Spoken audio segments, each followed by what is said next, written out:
not just invade? We are not invading. Are you seeing boots on the ground there? Because I'm not. They're thinking, well, oh, as long as there's no boots on the ground, you can do whatever the you want. By this logic, we could literally nuke a country and it wouldn't be war because there's no boots on the ground.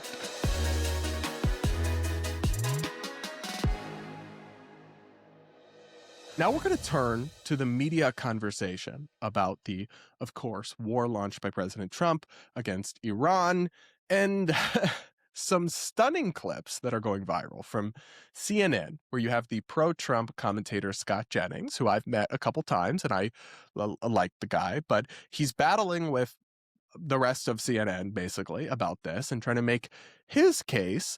Let's listen to him and kind of make his argument and his case for what's happened. And I'll give you my thoughts as we go along. Let's listen. How do you square the no war promise with the potential of a protracted war?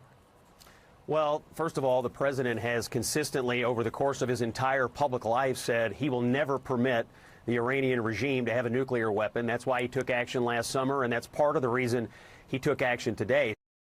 Yeah, I mean, this is a good question from the CNN host, which is, how do you square Trump repeatedly promising no new wars and I'm going to be the peace president? He used that kind of language with him unilaterally launching a war against Iran. In fact, there's a number of Trump supporters, including Stephen Miller, the White House advisor, who basically said openly, if Kamala gets elected, she'll send your sons to war in the Middle East and Trump will be the peace president. And then, of course, now we have Trump starting a war in the Middle East. Now, what you could think is justified, you could argue that, but you can't really argue that it's consistent with his rhetoric and promises. You just can't. Now, what he says about the nuclear program is really fascinating here because it doesn't add up to me. So we were told by the Trump administration that they destroyed Iran's nuclear program months ago when they bombed it, right? And that was not a full-scale war. It was kind of a one-and-done strike. And in fact, the White House even called reporters who were reporting on, claims and anonymous sources that the program hadn't been totally destroyed. The White House called them fake news. And now here they are, or at least their allies in the media. So Scott Jennings is very closely intertwined with the administration and kind of parrots their side of the story, gives their case, saying that, well, we had to do it because the nuclear weapons they were about to get a nuclear weapon. And it's like, wait, is that it? Because we've also heard all these muddled reasons. We've heard like 5 different reasons since this has gone down about why they're doing this. They do not have their story straight, which you'd think would kind of be the bare minimum. But yeah, it's like either you lied to us months ago when you insisted you had totally destroyed their nuclear program, because it's not like you could rebuild something like that in a matter of months to the point where they're a day away from having a nuclear weapon. And in fact, there's ample reporting that they were not on the verge of being able to strike the U.S. with nuclear bombs or anything like that. And so you can't cite that as a reason to launch a war without any approval from Congress. Because listen, if you're saying, well, now they're back on track and they're doing it again, well, okay, then you're still months or years away and you have plenty of time to make your case for a war to the public and to Congress and to show the proof of the actual intelligence and evidence that this is happening, not just trust me, bro. We've been burned by that in the past.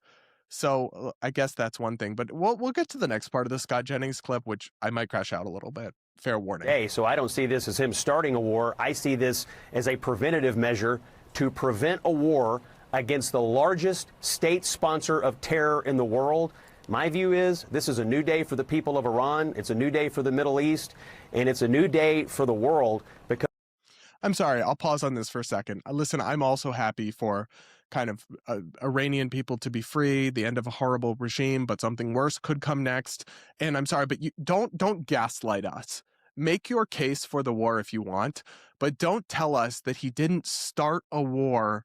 He's ending a war by sending in the military for a multi-week military operation, bombing the killing hundreds of people, killing all the top officials of the Iranian regime, more than they even hoped to, apparently, because I've also seen reporting that some of the people they were looking to potentially install as like a transition regime, they accidentally killed or just killed as part of their strikes. In no universe is that not starting a war where the day before, the week before, the month before, there's no active military direct hostilities between the Iranian military and the United States military. And then you send in the military and kill all their leaders and bomb the out of their country. That is starting a war. Don't tell us that you're not starting. Like, there's just something gaslighty and Orwellian about it. You can make the case that it's justified, that it's necessary, that it's legal, that it's constitutional, but don't pee on my leg and tell me it's raining. That insults my intelligence and insults the American public's intelligence. I'm sorry. You just can't. That doesn't fly. World, because the most courageous commander-in-chief of my lifetime said, I'm not putting up with this. We've been banging our head against a wall for 47 years while these guys terrorize the world, and I'm not going to permit it any longer. So when I see these Iranian people in L.A. and other places celebrating, I can only imagine their emotions and the emotions of the people in Iran who now have a chance to take back their country and restore what was once a great pro-Western country. That's the end goal here. No more war, but peace and a government and a culture in Iran that can actually participate with the rest of the world and say, no more war, peace, as we launch a war that could drag on for weeks, months, or years, and have 4 American soldiers are already dead. More are injured, more may die. Trump has said so himself. But guys, this isn't a war. This is more peace. I'm like, I'm sorry, that is gaslighting. That is absolute madness. To sit there with a straight face. I hope it's worth it. I don't know. Like, maybe he wants to be Trump's next press secretary or something. I hope it's worth it, bro. But like,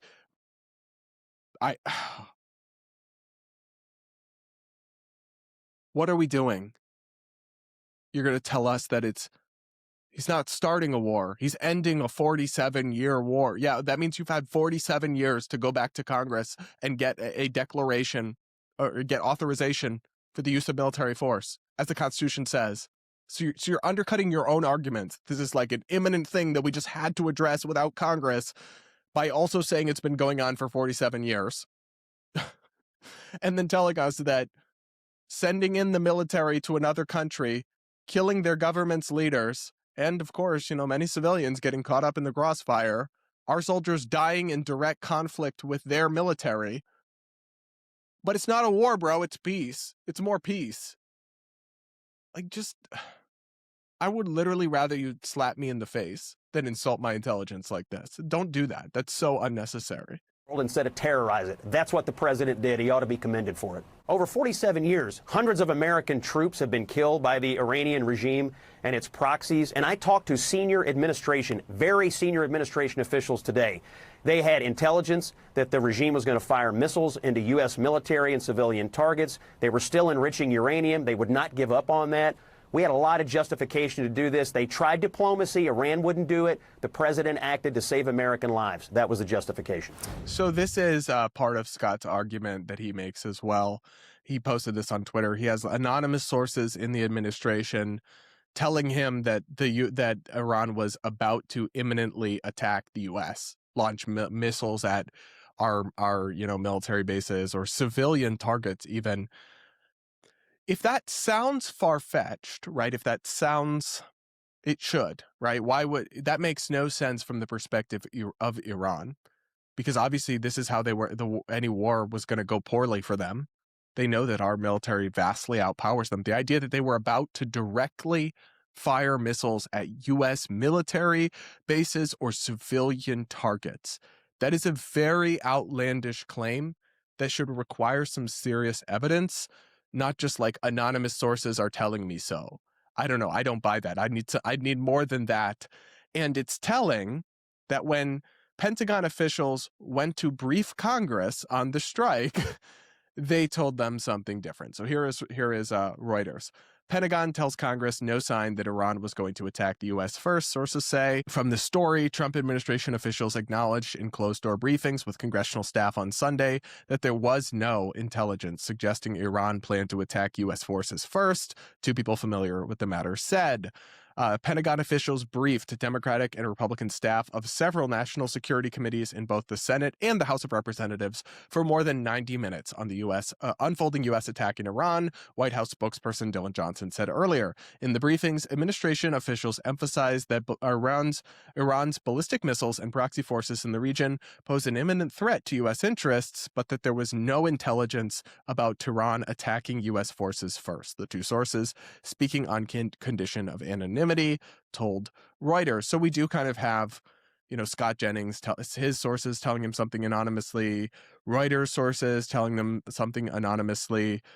If obviously there's an argument that if Iran was really about to attack the U.S. military or about to attack civilian bases or civilian targets, that it would be justified. But why hasn't the Trump administration said so if that was the case publicly?